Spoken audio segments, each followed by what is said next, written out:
darling. My eyes are up here. Nintendo. Hyrule Warriors for the Wii U is one of the reasons for why I started taking my YouTube channel more seriously. A game with Zelda characters with a completely different action-oriented gameplay style? Count me in! Back then, I really wanted to review said game, and I did. And after it sold more than expected, people around the internet wanted to see this formula, the Dynasty Warrior style, be used with one of Nintendo's most fitting games, Fire Emblem. And here we are with Fire Emblem Warriors. I love Fire Emblem as I grew up with this franchise. The Blazing Blade was the first in the series for me, and I continued right after that with the Sacred Stones. I didn't really play any other Fire Emblems until Awakening for the 3DS, which reinvigorated my love for this entire series. And the reason I love these games is not only because it's a tactical game that makes you feel like a tactician on the battlefield, it's also because of the personality of the characters. These individuals are just truly memorable and lovable, and now that I can play them in a more action-oriented game, instant buy for me. So, let's start with the story of Fire Emblem Warriors. As you know, Fire Emblem has always had really strong narratives. Remember, this is a Warriors game. The story is bad. Okay, it's not horrible in the sense that the writing is wrong or that the characters are out of character. No, it is simply that 1. The story pretty much uses stuff from the narrative of Awakening and Fates to introduce those characters instead of putting these individuals through completely new situations to show more of their personalities. And 2. There is no overarching villain until almost at the very end of this mode, truly showing how much Sia, Volga and Wizro mattered in Hyrule Warriors' narrative, making me lose interest pretty quickly.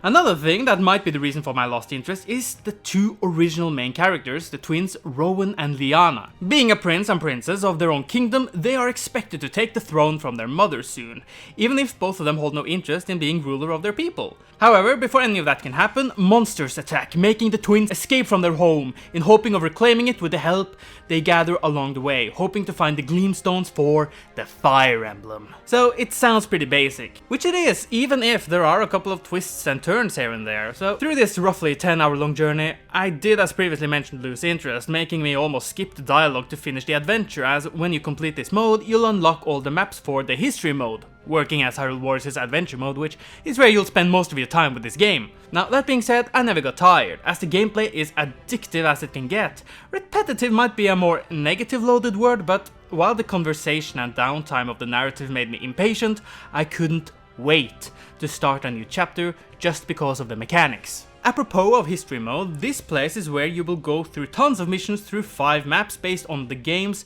Awakening, Fates, Shadow Dragon, Blazing Blade, and finally Warriors.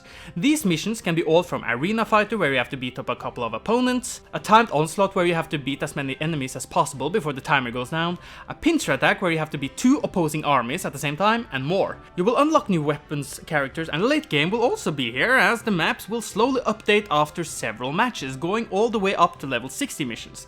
As I spent 10 hours in story mode, already I have been playing on these maps for over 25 hours, as I do now have a full playtime counter of around 35. Have to admit though, it does feel like there's less content in the History mode than there was in Hyrule Warriors version, and after a while you will notice how many of the missions here are similar to each other. But with the game's improved gameplay, that didn't bother me at all. I noticed it, but it did not pull me back from the experience. So if there's a reason for buying this game, it is not the story. This is not Shakespeare, though I will admit it is neat listening to Chrom, Robin and all of these characters actually talk to each other with fully voiced lines, rather than those grunts and sighs that you heard in their games.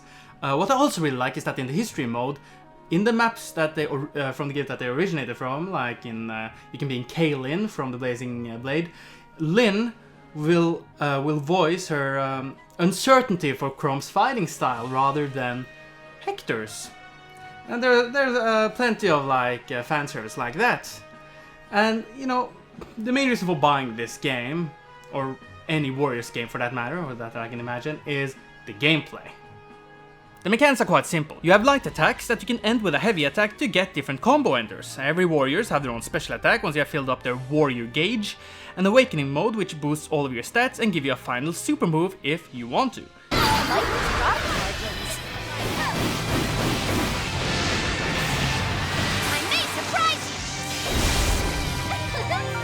All of this was in Hyrule Warriors, but where that game used items from Zelda to beat big monsters or to unlock different places, etc., Fire Emblem Warriors goes the extra mile to truly take in the world of the tactical games. You can now control several characters at the battlefield, meaning you no longer have to focus on a singular individual as a fighter. You can give them orders in the map menu at any time, ordering them to protect a fort, attack a target, heal an individual, etc.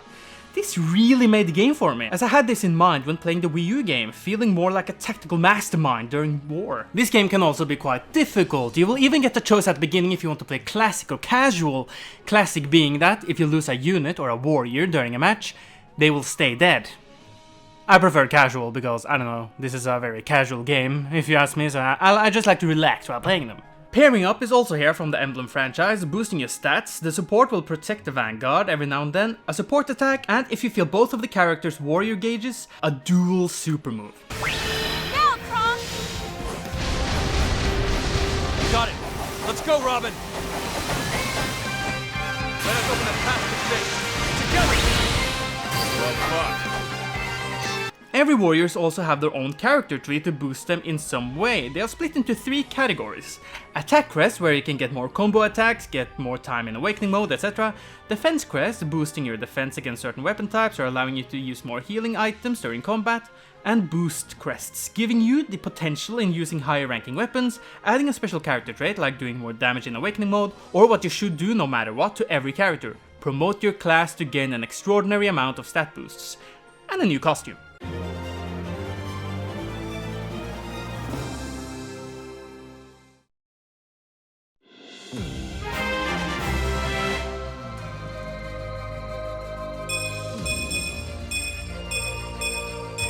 Let's see what I'm capable of now. Perfect results! But what truly makes this game stand out from Hyrule Warriors is the weapon triangle. For those who doesn't know, Fire Emblem focuses heavily on strengths and weaknesses to defeat your enemies. Sword users beat axes, which defeat spears that counters blades. And Fire Emblem Warriors truly grasp this perfectly. And it is extremely important that you notice this quickly if you get this game. Using Chrom to take down an enemy fort protected by soldiers with spears will take way longer than if you were to use Lissa, who strangely uses a massive axe. Pegasus or Wyvern riders can be one-shot by archers.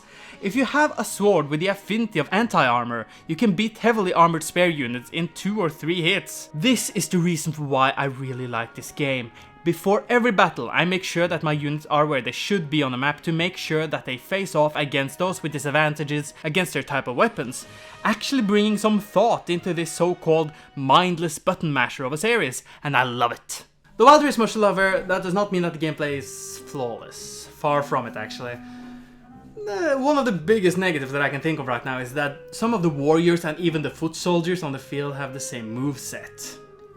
And that's a huge, that actually is a big negative for me. Like, Lucina and Chrom, pretty much copies. Now, their special attack when you fill up the warrior's gauge, when you're in awakening mode, when you're pair up super move, those are, you know, completely their own.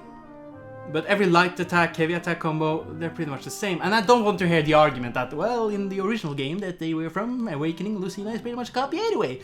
No, I played this game for the personality of the characters' movesets. I mean, Hinoka and Cordelia. Why? Why do they have the same? Another thing is the fact that it gets really grindy late game. Many of the fighters or warriors have their unique weapons. Chrom has his Falchion, Lindis have her Solcati, whatever. The thing is that when you first have them, they're pretty weak, or not weak, but standard. They don't really do that much damage. But you can unlock its true power by doing some extensive grinding late game. You have to be pretty much level 60 to even have a chance. And when you have awakened its full power, yeah, I did not feel satisfied. Solcati just got the same damage output as another weapon that I had that anyone could use. And after several hours of grinding, that did not feel good. So yeah, that's also a huge negative. So obviously, what I really have a problem with here is the personality of it all. Which kind of also goes into the presentation of the game. There are tons of character interactions here, either through the fondness level, as you can get support conversations with those you have paired up with a ton, and some of these are actually entertaining. The game visually looks fine, not fantastic, but with so many units on the screen at once, it's understandable. What I also absolutely love is that you can choose between performance mode or quality mode. Performance being that you can play the game at 60 frames per second with 780p. So, you know, the graphics will go down a bit and you will see the aliasing quite easily, but I don't know, I just prefer a smoother experience over the 1080p with 30 frames. The art style certainly makes it look good though. The stages are also just that, fine. They aren't as memorable as Hyrule's locations, but they're not bad either, so the look of the game is as good as it needs to be. On the sound department, it's pretty much the same. The voice work can be a bit cheesy at times, and there are a couple of new actors and actresses for some of these characters. I don't feel like there are anyone here doing a terrible job, as I feared would be the case because of the trailers. They only use screaming dialogue pretty much, but it could have been better. The music is... they're a bit more of a medley style than expected, making me love parts of the tunes rather than the whole of them. Like, it can go from super hyped attack theme to Emerald's track, which I like, but strangely you can't select the music before the battles, which I find weird. Another thing I find not only weird but absolutely disgusting is that you can't multi-select weapons when you are selling them, making this atrocity happen. So good to see you. What's your weapon of choice? Is that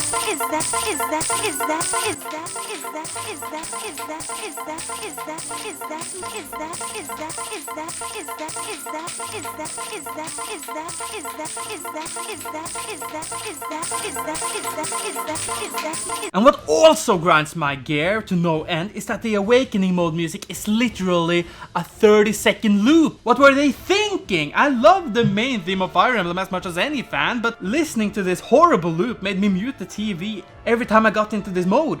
And remember, you can extend the timer by killing a lot of enemies and finding these potions around, making you listen to this theme over and over and over and over again. What the hell? Kinda funny that when I first saw the reveal trailer of the game, I looked everywhere for that little song, as I believed it would be a full track, but now I can't stand it. I really hate it. No, they really should have done what Hyrule Warriors did. And I'm sorry for mentioning that game all the time throughout this review, but the thing is that I feel that many fans, Nintendo fans that is, like myself, got into this game series through Hyrule Warriors. So I feel it's a bit, I think it's smart at least, to bring up these comparisons. But overall, Fire Emblem Warriors is a great game. I've already spent 35 hours with it and I'm not even bored yet. And because of that, I will give this game a planned out Warriors out of Fire Emblem Warriors. You have to use your tactical mind, planned out, yeah. The story might not hold your interest and the lack of personality might even pull you slight off, but gameplay is king here and it is way better than it was before, actually requiring you to use some tactics rather than just brute force. I really hope that they will bring in more warriors and costumes in the future, though I am a bit disappointed that they will mostly focus on Awakening and Fate, but that will not stop me from playing this game. Anyways, next time I will probably talk about Mario Odyssey, I'm really excited for that, but until then, I'm KingJGrim, or the guy who keeps choosing Lindis in my battles, whatever you prefer, and I'll see you guys next time. Hi there, bit of an update. I'm going to Tokyo for a week, the day after this review, making the next video on Mario Odyssey a bit late. I will try to make it really good because of the lateness, but I just want to say that. Anyways, have a jolly day.